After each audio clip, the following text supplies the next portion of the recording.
Okay, in the second example of this week, we are going to have the example that we have here for the cylinder of 200 kilogram beam is suspended by the cable at its end, as shown in this figure. So you can see that we're going to have a cable that is going to be lighter than the beam, and definitely we're going to push the beam as this man doing it with the horizontal force of 30 Newton at the point C, which is lower than the center by 1.25 meters. We need to remind what will be the initial acceleration of its mass center G and the beam angular acceleration and the tension of the cable AB. So the free body diagram will tell me that the weight is going to be in the middle, the force is located at the point C here, and the tension force is going to be for the cable. Now, I don't know if you tried that before, but anyway, just try to get any strip of rope and you put something heavier in it. If I'm going to push this one, the movement of the part is going to be something like that. That's for the heavier part. Just an example. Okay, so sorry, that's for the heavier part, while the lighter part inclination is going to be a little bit less. So they're not going to be as one straight line. They're going to be something like that. Oh, sorry. That's too severe, but I'm using the mouse to sketch this line, and that's why it's going to be quite harder.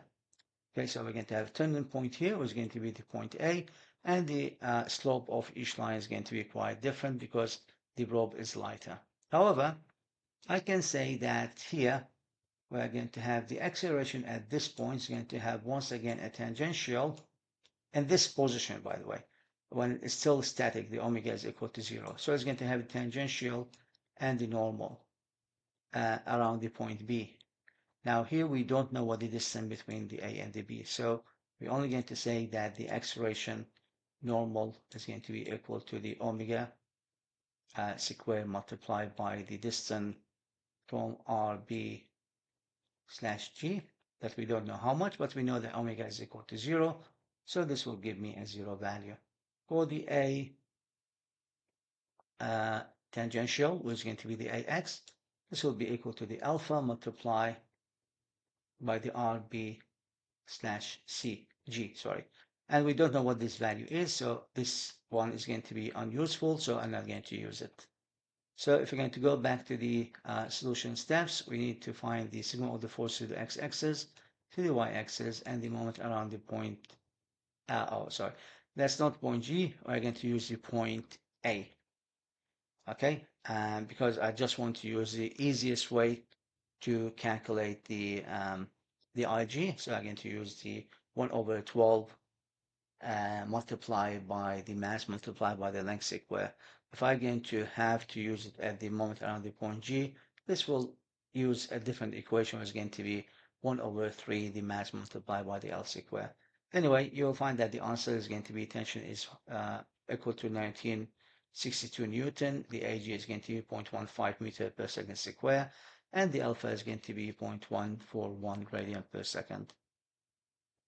So we come to the definition that the beam is undergoes for the general plane motion, and both point A and B cannot be fixed axis through the point because the cable is soaked. So we are going to start to sketch the free body diagram. So you can see that the point G is going to have the weight exerted downward, and on the other force we are going to have in the the y direction is going to be tension upward. Also, we have the horizontal force F at the point C. In the kinetic diagram, we're going to have the body have the two forces, the MAGY and the MAGX. Also, we have the I alpha. So these are the parameters we're going to do our calculation. If we know that the value for the force is 30 Newton, the mass is 200 kilograms, the omega is 0 radian, and the unknowns are going to be the T for the cable, the AG, and the alpha. So once again, the three main equations we're going to use is going to be the forces to the x-axis in the kinetic and the free body diagram, the forces to the y-axis in the kinetic and the free body diagram, and the mass around the point A, which is going to be equal to the IG alpha plus the mass AGX multiplied by the RGA. So these are the three main equations we're going to use to do my calculation. But first, I need to find the value for the IG, and this will be equal to 1 over 12 mass L square. The L is 4 meter, that's the total. The mass is 200, and then we can simply find the answer to be 266.7 kilogram meter square. Sorry, that's meter square, not meter cube. Now we are going to apply the equation for the x and the y direction. So for the first one, we are going to say that the F we have here, okay, that's F, is going to be equal to the mass multiplied by the AGX.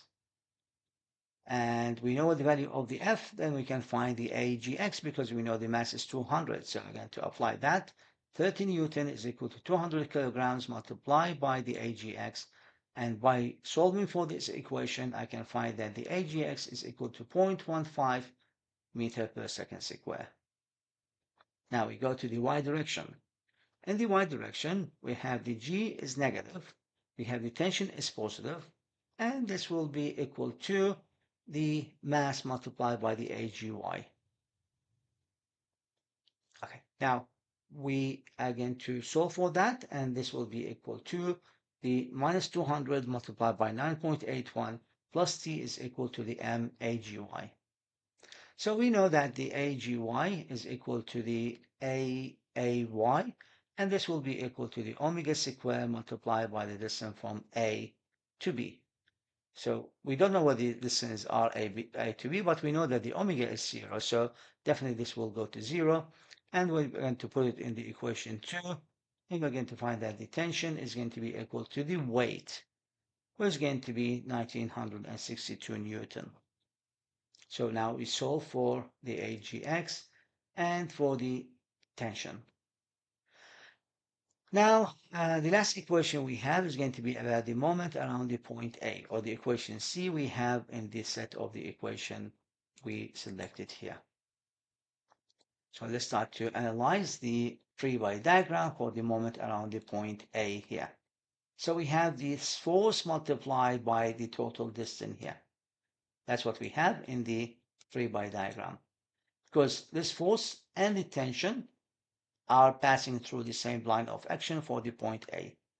Now we go to the kinetic diagram. We're going to have the IG alpha, and we're going to have the mass multiplied by the AGX multiplied by the distance here, which is 2 meters. So we're going to put that everything in this equation. Then we're going to find this value. The F multiplied by the DAC is equal to the I multiplied by the alpha plus the mass multiplied by the AGX multiplied by the RGA. Now we know these values, okay, and we're going to use that to find our solution. The only unknown here is going to be the alpha because we know the AGX, we know the mass, the length is known, the mass is known, the F is known, the AC is known. So this will be the only components we need to solve for. So we're going to put now the parameters in our equations, and we're going to solve for the alpha, and we will find that the alpha is going to be equal to the 0.14 radian per second square, and that's what we've been given in the ideal question answers. Thank you very much, and we're going to go for the further question now.